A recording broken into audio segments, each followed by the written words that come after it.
bon mercredi, bon Disney News. Cette semaine encore, des très belles nouvelles qui ont été annoncées par Disney pour le futur des différents parcs de Disney World. Et la première nouvelle que je vais vous parler, moi je suis super contente puisque hier, Disney a annoncé que Tiana Bayou Adventure et Guardians of the Galaxy allaient enlever les virtual queues. Donc à partir du 25 février, on va pouvoir faire ces deux manèges-là en stand-by ou en Lightning Lane, donc soit le single Lightning Lane pour Guardians of the Galaxy, ou Tiana, il va être inclus dans le Multipass Lightning Lane. En fait, il est déjà inclus dans le Multipass, donc ça va être les façons de pouvoir le faire. Je sais qu'il y en a qui sont déçus parce qu'ils aimaient ça, pouvoir réserver le manège puis ne pas attendre en file. Par contre, pour ceux qui faisaient du parc hopper, des fois c'était un peu plus compliqué puisque si ton groupe était un peu plus tard dans la journée puis que tu voulais te transférer, ben il fallait un peu que tu attendes ou tu perds ton tour pour aller à l'autre parc. Donc, moi personnellement, ça me dérange pas d'attendre dans une file. Je calcule tout le temps environ combien de temps je veux attendre selon mon appréciation du manège et je fais le manège en conséquence du temps. Donc, moi, personnellement, je trouve que c'est une super nouvelle de pouvoir faire un manège autant de fois qu'on veut. Si on veut faire le stand-by sans arrêt dans une journée, il n'y en aura pas de problème. Et de pouvoir le faire au moment de la journée où on veut. Moi, je suis super contente. Depuis que Tron est en stand-by, je trouve que c'est tellement plus facile de le faire. Je le fais souvent en rope drop. C'est vraiment pas long. Donc là, on va avoir des nouvelles stratégies pour Epcot et Magic Kingdom. Je vais aller les tester dans mes prochains voyages. Mais je suis super contente de la nouvelle. Aussi, pour rester dans cette nouvelle-là, Tiana Bayou Adventure ne sera pas disponible pour les Early Entry. Mais ça, je m'en attendais puisque Adventureland, Frontierland, ils n'ont jamais fait partie des Early Entry. C'est seulement Tomorrowland et Fantasyland. Donc, de ce côté-là, j'étais pas surprise de la nouvelle. Par contre, à Epcot, Guardians of the Galaxy va être disponible pour les Early Entry. Donc, c'est là que ça va faire bouger les choses puisque beaucoup de monde vont sûrement rope dropper Guardians of the Galaxy et Ratatouille et Frozen vont perdre un peu de leur popularité du matin.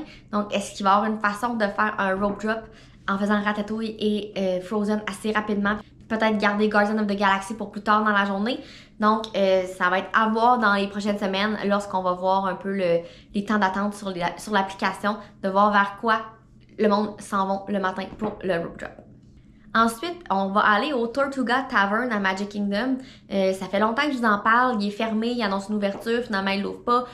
Moi, quand je suis allée à Disney en janvier, il était en train de refaire le sol. Et bien là, la section qui était en rénovation est maintenant ouverte. Et ils ont commencé à travailler sur une section plus loin dans le restaurant, au niveau du sol encore. Donc, lentement mais sûrement, on sait toujours pas quand que le restaurant va ouvrir. Mais pour l'instant, ils sont tous en train de le réaménager et de lui faire une beauté. Ensuite, à Haunted Mansion, Disney a reçu un permis pour des travaux. Il n'y a aucun travaux qui a été annoncé en ce moment pour Haunted Mansion, mais le permis y est effectif et ils vont pouvoir faire des travaux. Si on se fie à ce qui est écrit sur le permis selon la compagnie qui a été engagée pour faire les travaux, c'est vraiment une compagnie qui qui peinture des scènes, différentes scènes. Ils peuvent faire aussi du vieillissement d'objets. Donc, ça fait un peu avec le thème. Donc, est-ce que Haunted Mansion en Floride va subir le même genre de rénovation qu'il y a eu en Californie où il y a des animatronics qui ont été changés pour en avoir des plus récents avec des effets mieux, pour se mettre en 2025, si on veut dire, parce que Haunted Mansion, c'est un classique, mais on le sent des fois quand on fait le manège qu'il y a certaines choses qui pourraient être modifiées, pourraient être un peu plus actualisées au niveau des effets. Donc, peut-être qu'ils vont faire ça. Pour l'instant, il n'y a aucune annonce de fermeture du manège, mais on reste un peu sur le stand-by puisqu'il y a un permis qui a été délivré et Disney vont faire des travaux sur Haunted Mansion. Donc, à suivre pour ce manège-là. Donc, je vais me tenir au courant et je vais vous le dire si jamais Haunted Mansion doit fermer. Un autre permis qui a été émis et qui est rendu officiel, c'est celui pour détruire Rivers of America, dans le fond, où il y a le Tom Sawyer Island et le bateau. On le sait que tout ça va s'en aller pour devenir une section de Cars dans Frontierland. On le sait qu'il y avait eu des problèmes avec les permis. Et bien maintenant, tout ça, c'est du passé puisque les permis sont officiels. Disney a répondu à tous les points qui leur demandaient d'être changés. Il n'y a pas de date de fermeture pour Tom Sawyer Island et le bateau. Par contre, ça va s'en venir, donc si vous allez à Disney, profitez-en pour y aller une dernière fois, si ça vous intéresse, puisque ça va s'en venir, Cars va être officiellement à Magic Kingdom. Et dernier permis pour Magic Kingdom, et celui-là, je capote, puisque les permis finaux pour le laine des vilains sont rentrés et tout. Et selon la date sur les permis, les débuts des travaux pourraient être dès le 1er mars prochain. Donc, ça s'en vient vite. 1er mars, c'est dans 2 semaines. Là. Donc, ça se peut que les travaux commencent pour le laine des vilains dans 2 semaines. Moi, je capote. J'ai tellement hâte à cette laine-là. C'est vraiment une super nouvelle pour moi et j'imagine pour plein de monde aussi. Donc, le laine des vilains s'en vient probablement plus vite qu'on pense. Maintenant, on va aller à Epcot. Le petit spectacle Forces of Nature, en fait, c'est les acrobates qui sont dans une grosse sphère derrière Spaceship Earth. Ils viennent d'avoir une extension de contrat. Donc, ils vont rester au moins jusqu'à la fin de l'été 2025. Mais pour après, on ne sait pas s'ils vont rester. Moi, je pense que oui, il y a des bonnes chances puisque ça fait quand même au-dessus d'un an que le spectacle est là. Puis ils sont tout le temps, dans le fond, ils sont tout le temps bookés pour une saison. Puis ça revient tout le temps depuis. Fait que je vois pas pourquoi Disney l'enlèverait. C'est quand même un petit spectacle fun à regarder. Il y a toujours un peu de monde qui les regarde.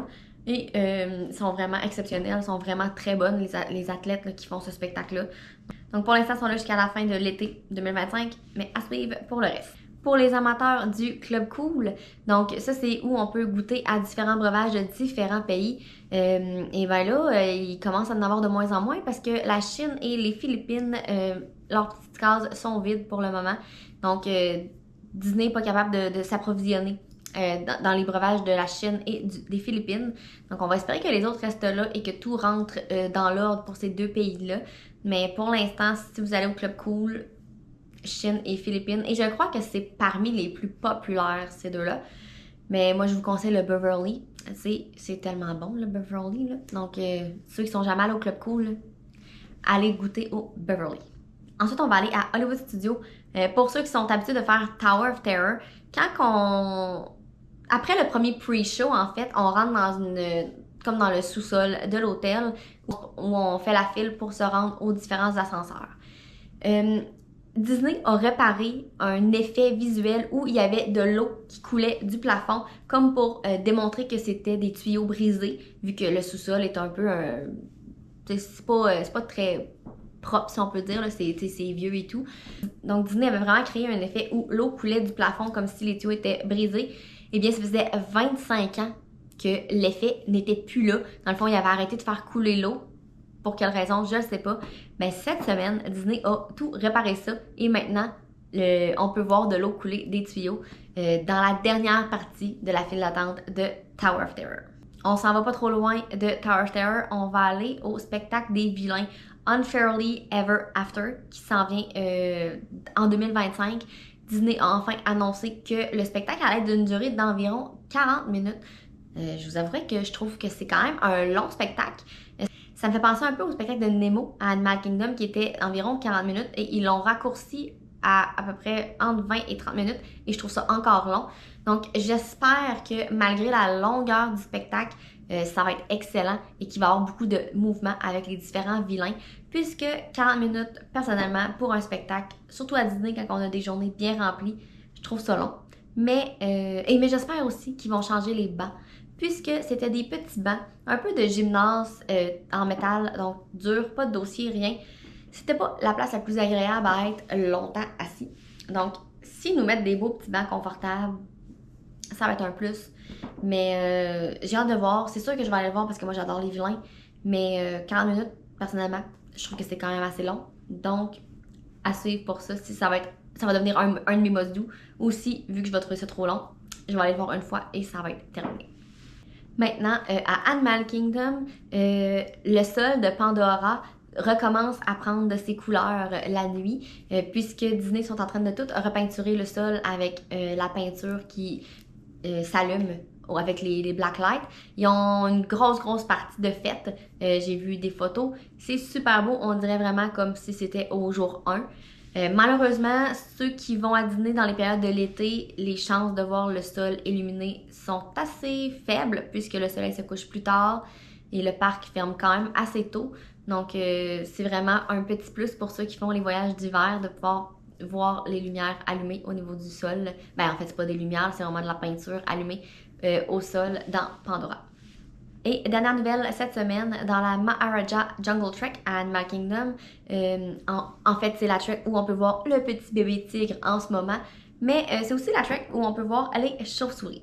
Et Disney a annoncé qu'à partir du 17 février, donc ça fait pas très longtemps, et jusqu'à la mi-mars, les chauves-souris ne seront pas disponibles puisqu'ils refont une beauté à l'environnement des chauves-souris. Donc, si vous êtes des passionnés des chauves-souris, malheureusement, vous ne pourrez pas les voir jusqu'à la mi-mars. Mais après ça, tout va être beau et ils vont être dans un environnement tout neuf. Donc, c'est tout pour vos nouvelles cette semaine. Là-dessus, moi, je vous dis, on se voit samedi pour votre vidéo à Disney. Sinon, mercredi prochain pour vos prochaines Disney News. Bye!